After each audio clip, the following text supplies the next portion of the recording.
Hi everyone, what's up? I hope everyone is safe. आज आप सबको पता है कि आज मेरा गाना आने वाला है 4 बजे।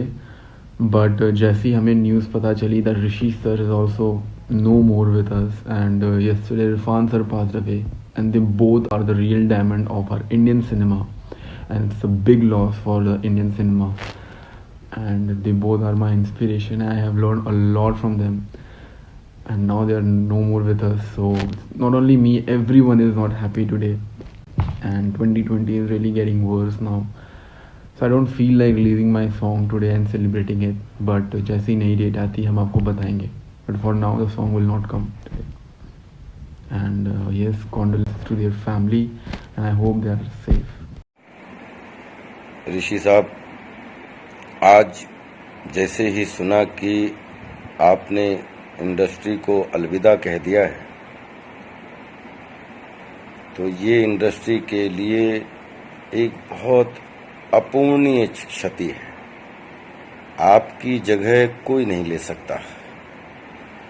आपका सिनेमा के प्रति जो आपका वर्क है और एक इंसान के रूप में आप जो हम सब के लिए गार्जियन का काम करते थे, आपके जाने से बहुत ही दुख पहुंचा है।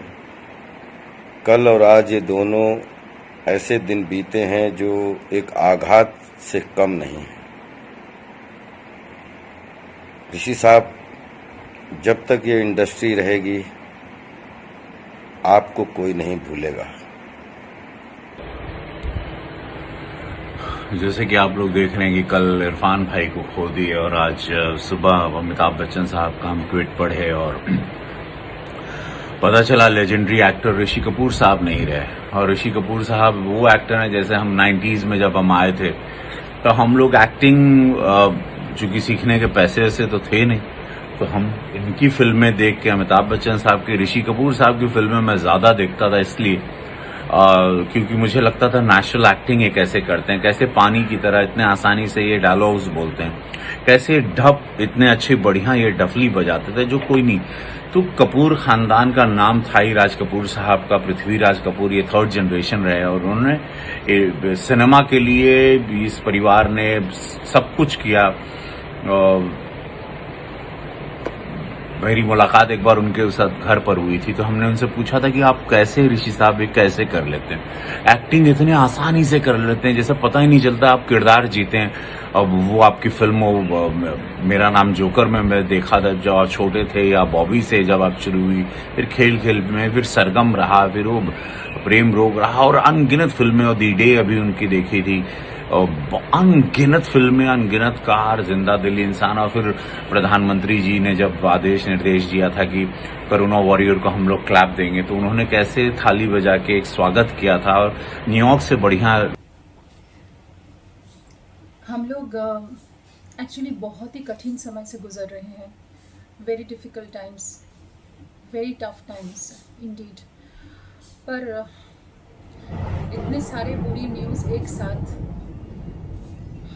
It's really heart breaking and devastating. Yesterday हम लोग इरफान जी के न्यूज़ संभाल नहीं पाए, उसके बाद Rishi ji. Irfan ji is like an institution in himself. वो ऐसी एक मिसाल देके गए हम लोगों को कि इंडियन फिल्म्स और इंटरनेशनल फिल्म्स को कैसे मर्ज किया जाए। और what a prolific actor he was. He is an inspiration in himself.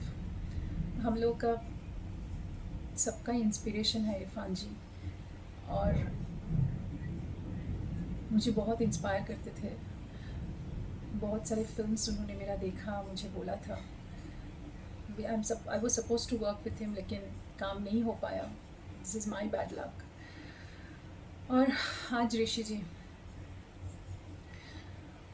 मतलब कैसे बयान करे दुख, दर्द, पता नहीं कैसे इनको सिमटे, क्योंकि एक लेजेंड चला गया। And I think Rishi ji is one of the biggest entertainer, evergreen entertainer of Indian cinema. Romantic, vibrant, जितना भी बोले उतना ही कम है उनके लिए. मेरा बहुत एक ब्यूटीफुल मेमोरी है उनके साथ. I want to share. मैं जब पहली बॉम्बे मतलब बॉलीवुड फिल्म किया तीसरा कौन, Parth Ghosh was the director और NNCP प्रोड्यूसर था. ऋषि जी ने आके हम लोगों को एनकरेज किया और पहला क्लैपस्टिक उन्होंने ही दिया था उस फिल्म का. और मुझे बहुत अच्छा लगा क्योंकि हम चाइल्डहुड से उनका फ़ैन हुआ करते थे. और जब उनको सामने देखा तो we were like oh my god Rishi ji. उसके बाद 2 years back we were in Melbourne, वो मेलबर्न इंडियन फिल्म फेस्टिवल. और वहाँ पे ऋषि जी का वो फिल्म था कपूर एंड सन्स. और मेरा भी बहुत ही एक इम्पॉर्टेंट फिल्म राज कहानी वहाँ दिखाया गया. और वहाँ पे मेरा बेस्ट एक्ट्रेस का नॉमिनेशन भी थे. तो ऋषि जी बहुत अप्रिशिएट किया और बोला Ritu I want to see the film. और very difficult role you have done. बहुत इंस्पायरिंग थे, बहुत अच्छा इंसान था. मुंबई में हम उनके घर भी गए थे और he was a great man.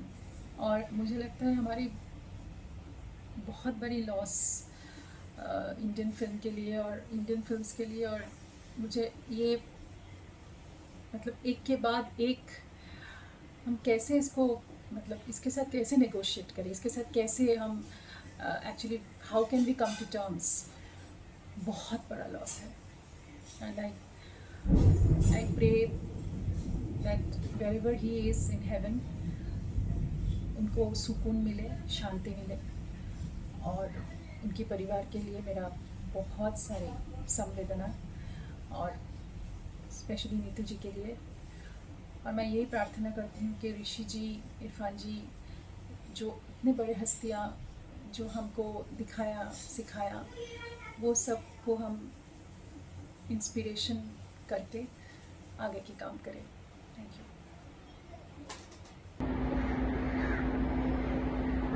Rishi Kapoor था दुनिया के लिए, मेरे लिए हमेशा चिंटू था. सभी जानते हैं कि हमारे यहाँ कर्ज का साथ आज तक है. आज तक हम कर्ज की उसी वातावरण में हैं. हिंदुस्तान का अगर 5 सर्वोत्तम आर्टिस्ट एक्टर्स में कोई है तो ऋषि कपूर है. 40 साल से 40 साल तक उनका पैशन अभी तक नहीं गया था. मैं लास्ट महीने उसको मिला था. मैं शूटिंग में जाऊंगा, मैं काम करूंगा, मेरा ये रोल है, तुम एक पिक्चर बनाओ. वो तो ऐसा लगता था कि बीमार ही नहीं था, उतनी ही एनर्जी. ये बहुत बड़ा शॉकिंग न्यूज़ है. मेरे लिए बर्दाश्त नहीं हो सकता. Sorry Chintu, we all love you.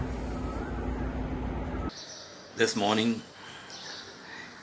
another very, very sad news has come that Mr. Rishi Kapoor is no more. I thought I'm dreaming. Yesterday we lost Irfan Khan, and today another big actor like Rishi Kapoor. I have no words to express. If I talk personally, I came to Mumbai by seeing Rishi Kapoor's films, especially Bobby. I remember the day when I had drove down on cycle 70 kilometers to watch his film from Delhi to Rohtak, the Bobby. I think the era of romantic hero started from there. Today he is not with us. We will miss him badly. pray to the Almighty to give enough strength to the family members, and my tributes to Rishi Saab. Shraddhanjali.